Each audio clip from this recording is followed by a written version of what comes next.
Hello crafty people, it's Sharon here, and today I'm going to bring you another video focusing on using stencils and inks to create a lovely inky background.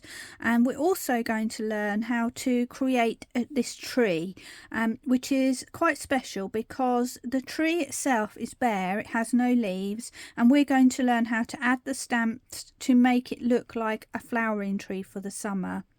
And before we start, I just want to say a very big thank you to all of my subscribers. I'm over the moon to have got past the 500 subscriber mark, and I've had quite a few new subscribers lately. So I'd like to welcome you all. I hope you'll stay and join me for some more videos, and also to thank very sincerely my existing subscribers who have been with me and supported me throughout this journey. I hope you'll stay with me and continue to enjoy lots more tutorials to come. But that's enough waffle for now. Let's get on with what we're doing. So this is actually a 7 by 7 inch card that I've created, and so the mat that I have made is 6 by 6 inches square, which gives me room to have a little bit of extra framework around it. I'm using a smooth cardstock. And that basically means it's not lumpy, it's going to be nice and smooth for blending. And I'm using today my distress oxides. I did talk about this a little bit in a recent video. I kind of haven't used them for a while, and I tend to use them to make solid block colours, but when you blend them with a brush you can get a beautiful soft blend, but still get some depth of colour, which sometimes you can't get with the regular distress inks. So that's what we're going to do today, and step by step we're going to build up this beautiful scene. So to start off with, I'm going to use a green. I'm going to do a green first for the ground, and I'm going to just lay down a base colour. So taking a blending brush that I've got here and peeled paint, which is the colour I've chosen, I'm just going to pick up some of this green and holding my brush fairly far away from the head to keep it nice and soft, I'm going to just start adding some colour. And you can see that rather than coming from the edge of my card, I'm starting in the middle, which can lead to a bit of a blotch. I'm not worried about that, to be fair, because I want some texture. But if you don't like having a blotch of ink somewhere on the middle of your page, just take a scrap of card like I'm doing here, put your ink on, blot off just to take off that initial amount, and then just start to blend. And you can see I didn't blot off enough there, but I am not worried at all because we're going to be adding a lot more on top of this, so it really won't be an issue. And I'm going between a third and a halfway up, so somewhere halfway between those two, just blending around. And you can see I'm not going all the way to the edges. I'm trying to create a bit of a vignette kind of look. So that's my green, and that was peeled paint. I'm going to do the same thing coming from the other direction with a blue for my sky, and I've chosen distress oxide, sorry, salty ocean. They're all distress oxides, and just doing exactly the same process. So starting at the top and bringing it down, and I am again not worrying if I get gaps and blobs and a blend that's not totally smooth. In the case of the sky, I think that works even better, purely because the sky has clouds in it and it has different shades of depth and light. So for me this actually works perfectly. Might just put a little bit there, and I'm just taking it up to the edge of that green, but not kind of going over it if I can help it. If I do go over it, it doesn't really matter. The two, it's like the horizon blending into the sky. So there we have our initial lay down, and as you can see it's not perfect. There are blobs on there, and I am not worried at all.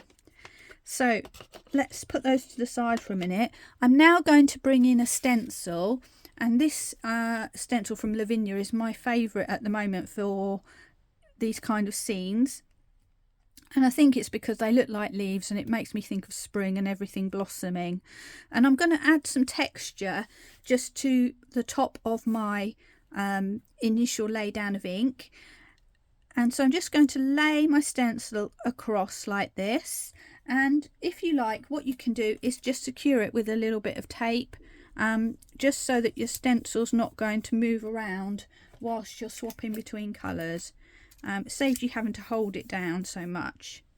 And then going back to my blue, I'm going to start to add some stencil detail on top of my blue sky. So picking up that blue, I'm doing exactly the same process again and just sort of blending it around.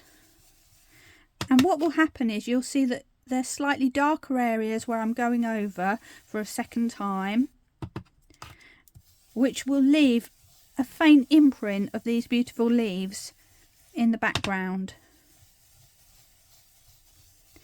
And again, I'm operating on the same area, so I'm not going all the way out to the edge. And if we just give that a lift a moment, hopefully you can see now that we've got some beautiful petal shapes going on, leaf shapes going on. So that's my blue, and I'm going to do the same thing in green, but because I have used a fairly pale yellowy green in the form of my peeled paint, I'm not going to get much contrast if I just go over the top with that. So I picked a different green and I've gone for Rustic Wilderness, which is quite a lot darker, but kind of a grassy green. So that's going to work. I'm going to pick that up and do the same on the bottom.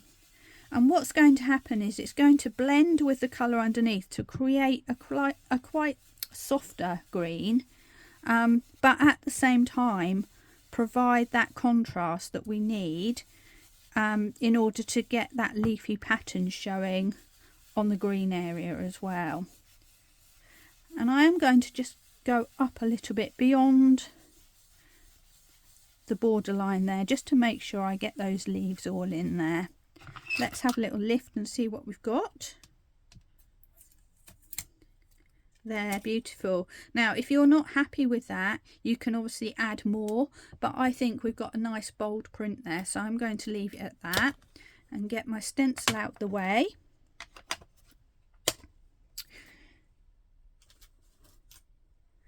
And we're left with this beautiful vignette kind of pattern, which I think is really pretty. And if you don't have this particular stencil, you could do it with any stencil that you've got. The process is indeed just the same. Now next I want to add an oval shape on here. It's an effect that I quite like at the moment. I have done another video with a similar sort of effect, and I like it's kind of as if you're looking through a bubble or something like that. Also it focuses you to the center of the page. So to do that I have got an oval shape stencil. You could do it with a round or a square or anything that you like, and I'm going to attach my piece of card to that stencil. Now if you want some hints and tips on how to place a piece of card on a stencil so that you get it nice and central or wherever it is that you want it, I have got some tips on that. If you look for the video which has similar pattern with these leaves, but it's got a fairy sitting on purple flowers, in that video, which is not that long ago, I do talk about how to position your stencil, but once I get a chance I will actually do a quick lesson just on that so that people can find easy ways to get their stencils in place. But basically what I've done is I put my piece of card where I wanted it, flipped over and drew some registration marks, some little lines with pencil where I want my card to go, and that way I can, as long as I use the same size of card, I can put it within those registration marks and know that when I flip over it's going to be where I want it. Now I'm going to apply some regular old distress ink this time, and the reason I'm doing that is because it has a kind of translucence about it, so it will sit on top of these oxides and you'll still be able to see the colour of those below without them getting too muddied. So it doesn't matter whether you do the oval first and then put the colour over the top or vice versa. I've tried it both ways, and actually I think I like this way a little bit better, but it's really up to you what you want to do. But we're going to do the same process. Pick up some grey, or pumice stone I should say, and this time, starting outside of the stencil, I'm just going to start to bring in some colour. And I'm starting outside because I want to have the oval edge, but I do want it to fade away softly towards the centre. So I'm just going, and it looks like we've hardly got anything here, to be fair. But when I lift the stencil in a moment, you will see that there's a lot more there than we think. Now I'm going to have my tree over this side. I'm going to actually darken the left hand side and round to the bottom, so we almost get a bit of 3D dimension going on, hopefully. There we go. Right, let's have a look and see what we've got. And actually I've gone quite dark with this one, so every one will come out a little bit different, but hopefully now you can see that bubble effect. It's almost like there's an orb sitting on the top there. And that is the background done. So with me talking, it's taken a little bit longer. You could actually do this within, you know, minutes really, and you could batch make a load of these and have them ready to apply whatever images you prefer. But with that done, it's now time for me to grab my stamping platform and we'll get ready to do the stamping portion. And here we are with my piece of card all in position on my stamping platform, ready for us to start stamping. The reason I use a stamping platform is because if I don't get a perfect stamp the first time, I can go in and re-stamp without having anything move. But you can do this with acrylic blocks if that's what you've got. Now for this image, I'm using Lavinia Stamps right the way through, and I don't know if I mentioned that the stencil was also from Lavinia Stamps, but of course you can adapt this technique and use it for anything that you've got in your stash. This is the fabulous winter tree that I was talking about. So as you can see, it's just a totally bare tree, and if you're interested in this, it is called Tree of Hope, and the code is LA5658. So if you pop over to the Lavinia website and you put that code in the search, you should find this precise tree. There are a variety of trees on the site, so if you prefer, you could pick one with leaves or something like that if you don't like the idea of stamping them in yourself. So I am going to position my tree, and the idea is I want it to be, I'm trying to create a three-dimensional look. So there's something in the midground, there's something in the foreground, and there's something a little bit further forward than that even. So I'm going to place my tree slightly up, and the idea is that you notice the curve of the branches. I'm mimicking roughly the curve of my oval, so I almost want my tree to hug my oval, but I also want to make sure that I am leaving some border around the edge. So I'm not stamping off the sides this time, I'm actually going in the middle of my page because I'm creating a soft vignette. So I'm just making sure that my tree looks fairly straight. And to stamp this, because it's got lots of delicate detail, I'm going to use my Versafine Clair ink pads, and it's a tree, so it's brown, so I've picked pine cone for my tree.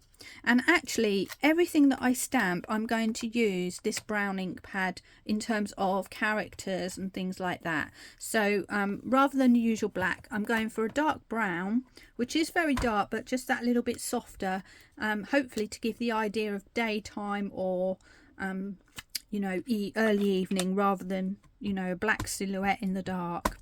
So let's just move that a little bit. I'm adding my ink onto my tree.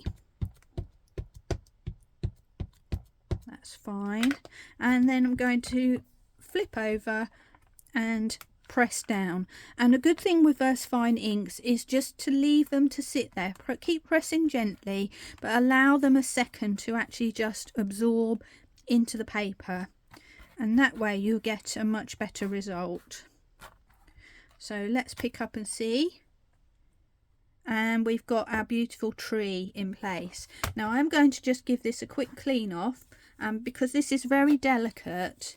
I don't want the pigment of the ink to get stuck in the detail, so it's always a good idea to just give them a wipe off before you put them away. There we go, just to get the worst off, and then that will be good to go for my next stamp. And whilst I've got my brown out, I am going to add my characters and my sort of foreground scene over here. So let's just move my magnets around a little bit. And for that, my character is this guy here, which is not the latest release, the one before. And these are called the Herbalums. And there are 3 of these little characters. So they're all brilliant, but I happen to choose this one. And he is called Herbalum Baz. And his number is LAV942. So let's grab Baz. And again, I'm going to put him in position. And he's going to be more in the foreground, so I'm just putting him to the side here, and let me just think, around about there. And the important thing with Baz is I need to make sure that his feet are planted straight on the ground so that he's standing up and not leaning one side or the other. He looks okay to me. And I might just put little bit of security with my magnet just there, and we're going to go through the same process. We're going to stamp Baz out. These are a bit sticky, these stamps, so you have to be careful on that first lift. And because he is solid, we might find that we need to stamp him more than once, and this is the beauty of the stamping platform, because I can do that if I need to.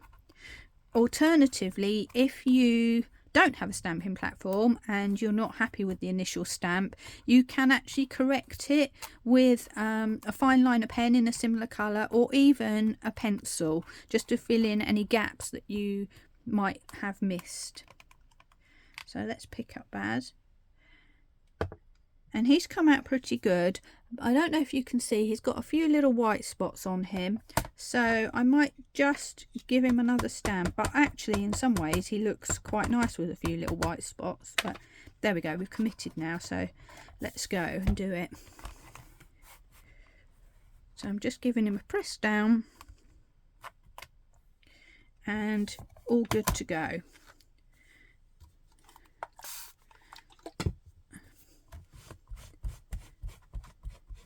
So I'll just give him a clean off, which is marginally more interesting than watching paint dry.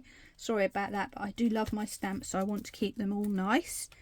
And now we're going to get his little rabbit companion, or he might be a hare. I can never decide what he is really. This is him. He's quite tiny.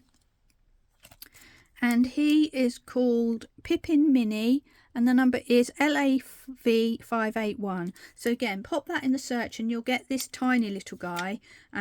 They do have hares and rabbits in all different sizes, so he is about, I'd say, 1 inch tall. And what I'm going to do, I'm going to bring him even further forward. So I'm making him a little bit lower on this line and put him as close as I can to Baz, as if he's trying to take something out of Baz's hand. And again, I'm trying to make sure that he looks to be sitting straight, not leaning off to one side. Oops. There you go. My card moved just a fraction, but that's fine. If I butt it up into the corner, I can always put it back in place, which is always another good tip to remember. Okay, here we go. Little Pippin, the hare. I think he's a hare because he's got long legs. But he can be whatever you want him to be, really. So let's see how Pippin comes out. Lovely. So he's got a slight little bit of texture on him, and I'm happy with that because he's a furry creature. So I don't mind if he's got a little bit of texture there. So that's Pippin, and now we're just going to put some interest around them, so that they're not just standing in nothingness. And to do that, I've picked some of these little mushroom houses, and these are called Small Shrooms LAV 950. Now for these, I'm actually going to want to move around a bit and do more than one stamp. So I'm going to keep hold of my stamping platform just so I've got a bit of cushion here, but I'm actually going to use an acrylic block to stamp. And this one I think I got off Amazon, and I really like it actually because it's got a groove in the middle, so you can really hold with your fingers and move around, which is really great. I know Polka Doodles do something similar as well, but they often are out of stock, which is how I ended up going on Amazon. Have a look on Polka Doodles though, because it's always good to support you know, local businesses if you can. Right, now, so here's my littlest mushroom. What I'm going to do is I want it to be here, but kind of in the background a bit. So I don't want it to be solid brown like our characters. And the way I'm going to do that is I'm going to take a bit of rough paper, scrap paper, and I'm going to do what we call a second generation stamp.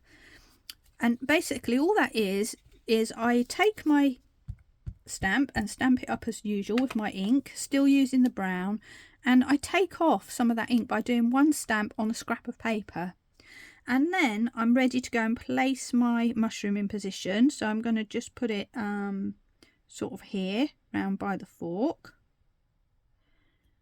and press it down, and I've got my image, but it's exactly the same ink, but it comes out paler. And if you wanted an even paler image, like further in the background, you could stamp again, and that's called third generation. So I'll put that there, and you can see you've got just the faintest impression. So that's what we mean by first generation is the first stamp, second is the second stamp, and third is the third stamp. So we're going to do that again. I'm going to add another mushroom, and this time I'm kind of want to make a bit of a patch over here. So I'm going to put my piece of paper just at the bottom here, because I want to make a mushroom with a different length of stalk. I don't want them all to be exactly the same. So I'm just working out where to position it. I think I'm going to go there.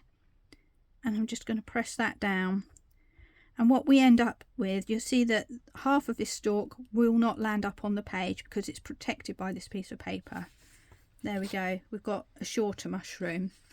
And I want to add another one near my rabbit or hare.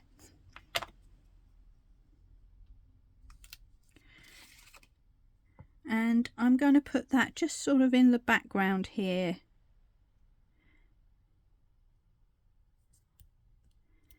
And you may do the same thing over and over again, but each one's going to come out slightly different because you're stamping by hand, and that's really nice. It gives a little bit of individuality. So we've started our little mushroom patch, and now I'm going to get the biggest mushroom. So you've got 1, 2, 3. I'm going for number 3. And what I want to do with this one is kind of put a little bit of shelter, as if the rabbit is sitting underneath a big mushroom. I really hope in real life there are no mushrooms that are twice the size of a hare, but in this fantasy world we can get away with it. So I'm going to just hover and put it just slightly above the tail, and that will give the impression that the stalk is going behind our rabbit. There it is. And I might just add another one as well, but perhaps further up. Let me just think about that for a moment.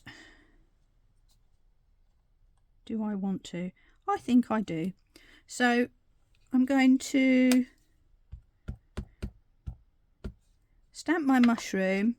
I'm feeling like I might want to do, no, I'm going to do it first generation, but I'm going to this time join the stalk to my original stalk and just twist around a bit. So again, we're just getting something a little bit different. Give that a press.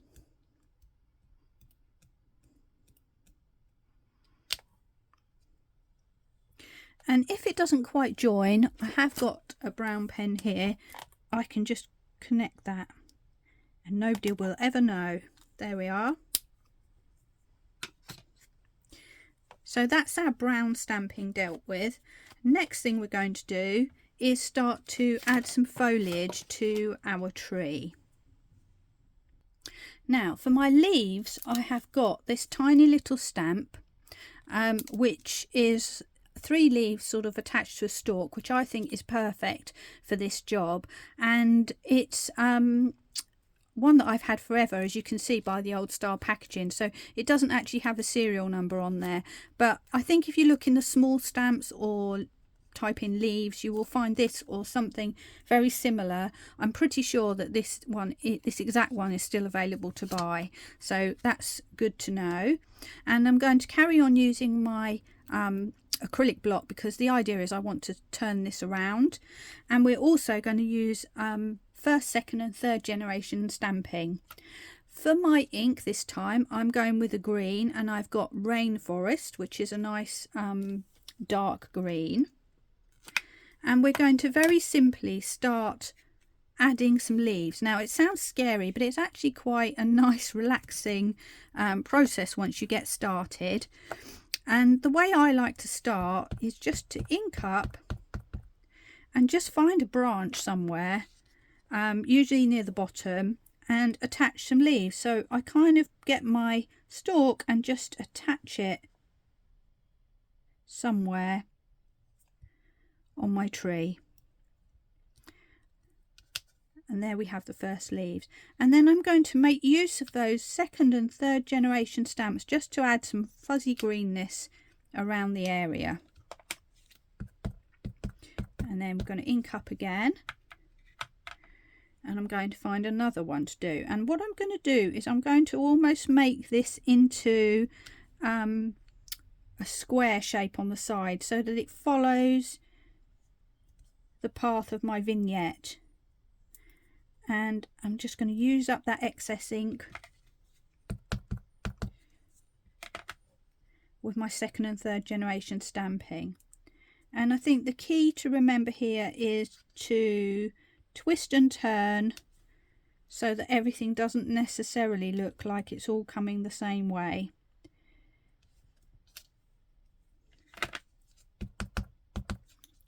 So we're using the same stamp, but creating that illusion that everything's different.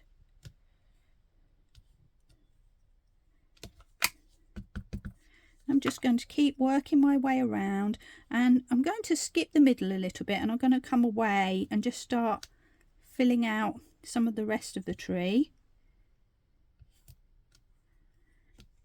just to get my shape going.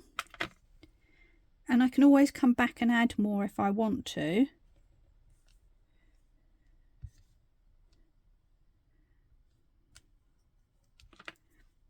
And you'll see that that third generation stamp is barely there at all, but it does just add, takes away the bareness, if you like. And what way shall I do this one? I think I'm going to go that way. And if the leaves don't come out perfect, that doesn't matter either, because leaves aren't always perfect. And in fact, it might add to the authenticity of the structure of this tree if in fact the leaves are different. Now, which way am I going to go now? I'm going to go completely the opposite way.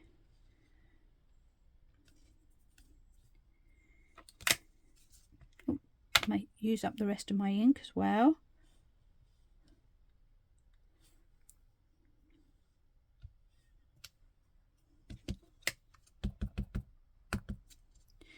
And I'm going to try and make this a little bit less uniform now by adding some extras just in the middle.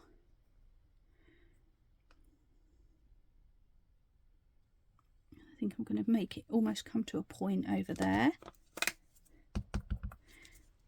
and I've definitely got a gap up here, so I'm going to just add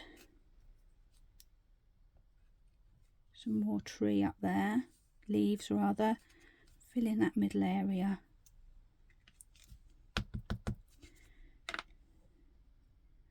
And I might just have some just branching down here. So I think that's probably enough for our leaves for now, and I'm going to now swap to some little flowers, and these are, let me get my little packet. They look like this. They're tiny little flowers. They remind me of blossom, and these ones do have code on, so it's LAV256 flowers mini. Literally I think these cost like £1 or £2. They're brilliant little stamps. And for this I'm going to go with a pop of colour, which is going to be pink, and this is called Charming Pink. It's not often I get this one out, so it's really nice to use it actually. And again I'm going to ink up and use my first and second generation stamping. So I'm just going to plonk some flowers here and there, twisting and turning, but this is quite a random kind of stamp, so you know it's not so obvious if you don't turn it.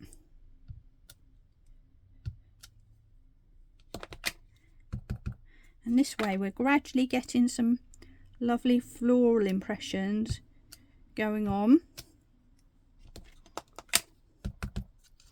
and we're just kind of filling in gaps but also going over the leaves as well. It doesn't matter at all if that's what you do. And let's put some in there. There we go. So this is quite a big blossoming tree. Let's put some over here as well. And I'm just using up those last bits, just adding some extra. So as you can see, we've kind of created a tree that's roughly in the shape of our vignette that we've made, and that is all the stamping.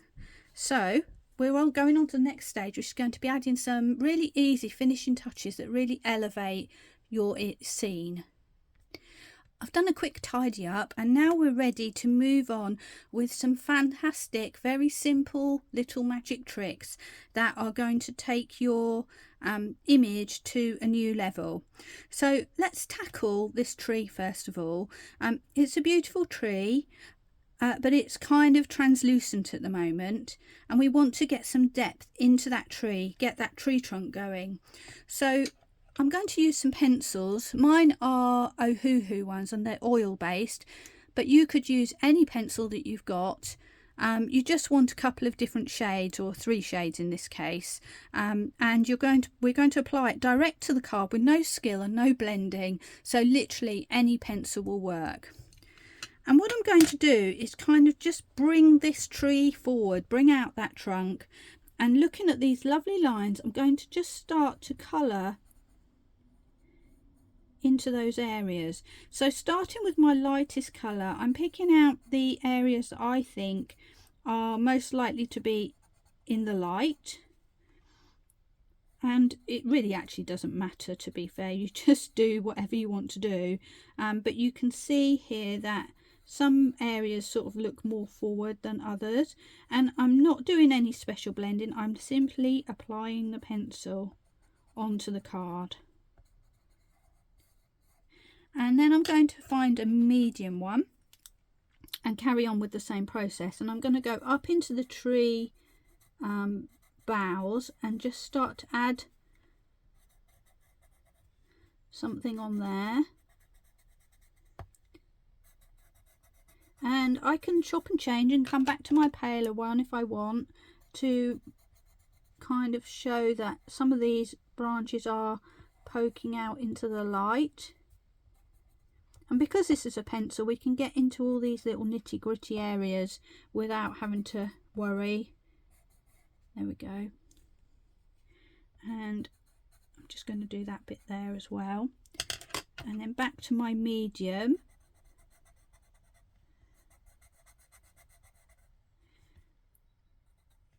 And I'm thinking of different areas that I think might sort of have a medium amount of light and shade, and you can just do 2 pencils or 1 if you want, but I'm going for a third, and this one's much darker, so I'm just going to add some dark areas in there.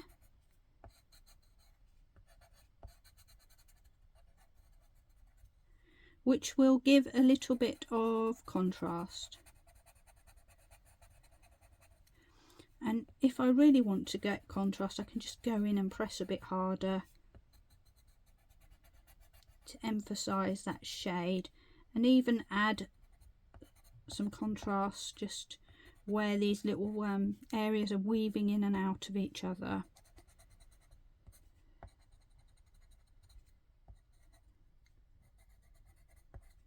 There we go, and that's how we colour in our tree. Very quick and simple. And the next thing we're going to look at is the fact that everything's floating a little bit.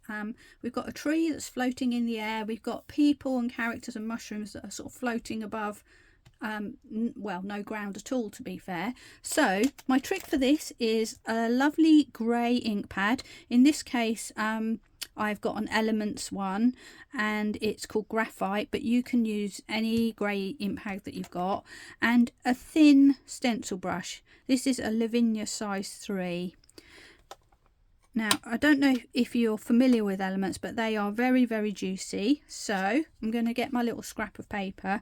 I'm going to dip in and dip out into the lid, and then just test out my brush on my scrap paper so I haven't got too much.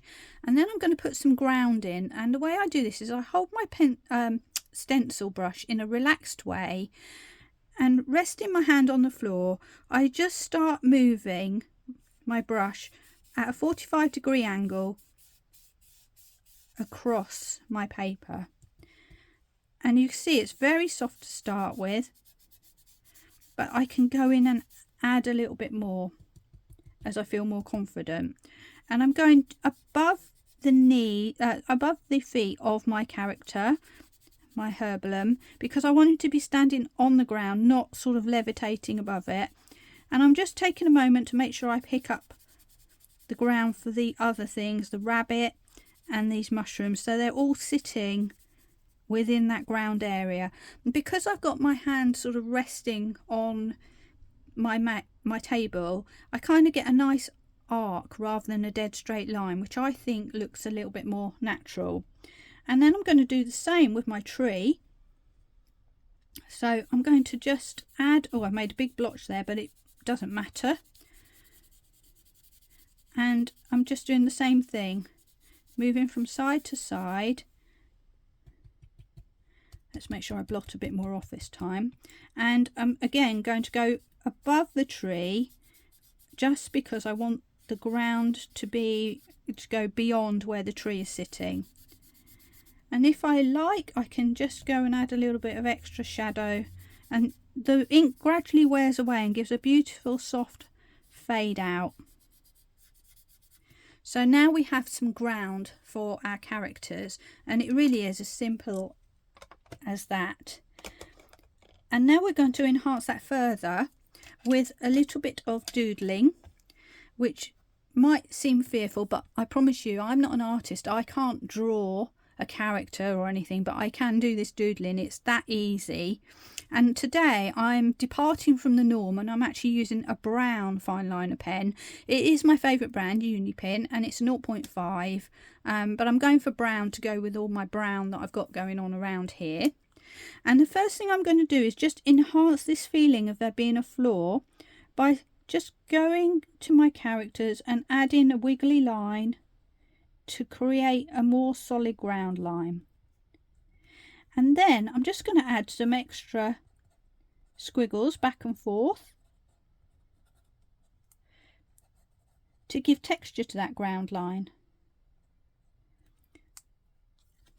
So if I bring that closer, if I can pick it up, there we are. I haven't done beautiful drawing. I've literally just scribbled some lines on there. So I've drawn a little wiggly line crossways like this, and then added little scribbles for texture. And I'm going to do the same with the tree. I'm going to expand where that tree's sitting just by drawing some extra wibbly lines at the side so it just doesn't come to a sudden end. And then I'm going to just do some more scribbles around the bottom of the tree, which softens off that edge and just gives the idea that that tree is now rooted into the ground. So if I bring that up again, you can see, and it's just scribbles. And finally, I want to frame my image a little bit, so I'm going to do my doodles around the edge of the page. So if you haven't seen this before, I'm just holding my pen in a relaxed fashion and pulling it down my piece of card, not trying to draw a ruler straight line, it's just a wobbly line. And I'm going to go all the way around, and sometimes your nerves twitch and you get a little bump, and that's all good because we don't want a straight line. If you want a straight line, you can have one, you just need to do it with a ruler.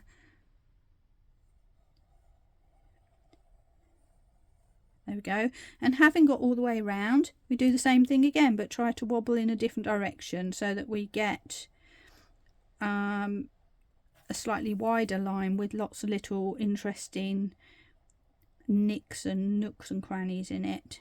There we go.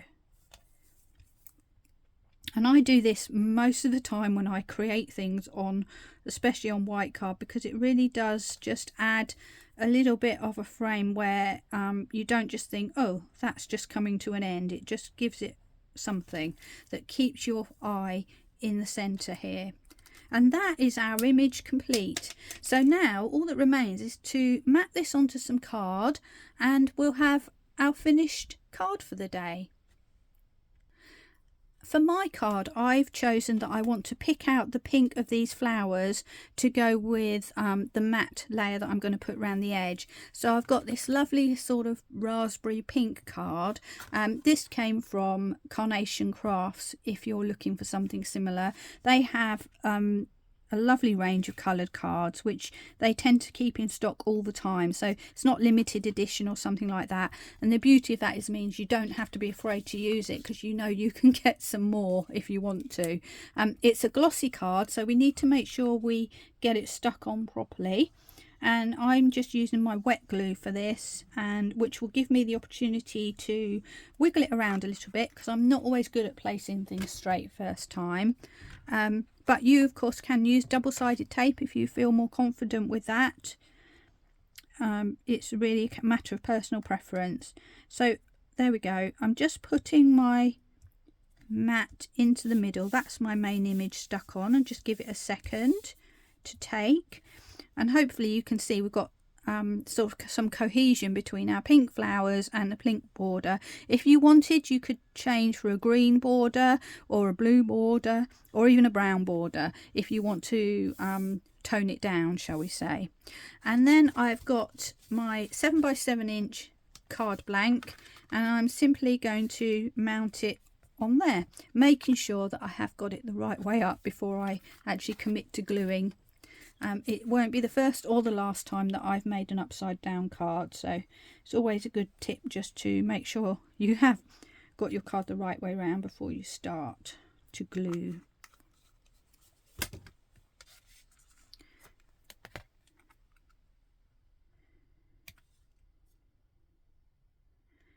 And there we have one card which looks like a full picture. It's been made from scratch, but lots of beautiful techniques that you can adapt to other cards, and if you just do them step by step, each technique is super easy. So I'm just going to finish and get a background paper so that you can see this in a nicer fashion without all the grid work behind, and then it will be time to say goodbye.